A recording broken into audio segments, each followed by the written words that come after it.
βάλεις ένα στόχο στο μυαλό σου, ποτέ δεν ξέρεις αν θα τα καταφέρεις. Είναι νικημένη, σκεπασμένη, μα ωστόσο μπορείς λίγο την όψη της να βλέπεις. Και ξέρεις, κανείς ποτέ δεν είναι σίγουρος για κάτι. Αν ήταν θα χάνονταν η μαγεία, κι αν ήξερε πως πάντα θα έχεις ένα χαμόγελο στο στόμα, τότε θα χάνονταν η ουσία. Σήμερα ξύπνησα από το πιο γλυκό μου ύπνο, στοιχεία έπαιζε φίλε τον πιο γλυκό μου ύμνο. Έφτιαξα τον ελληνικό μου και στριψά ένα τσιγάρο, μάτι στον ήλιο κλείνω. Hey. Συνηθίζω να με μολύνω, μα συνηθίζω επίσης και να με ηρεμό. Είναι όμορφο αυτό το πρωινό και για μένα απλά θα ράξω να σκεφτώ.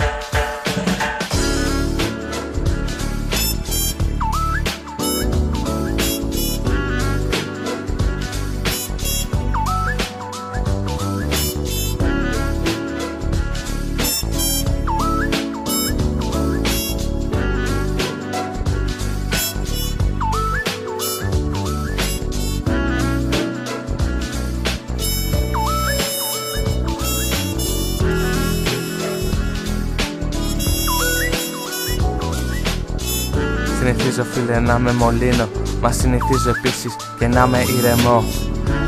Είναι όμορφο αυτό το πρωινό και για μένα απλά θα ράξω να σκεφτώ.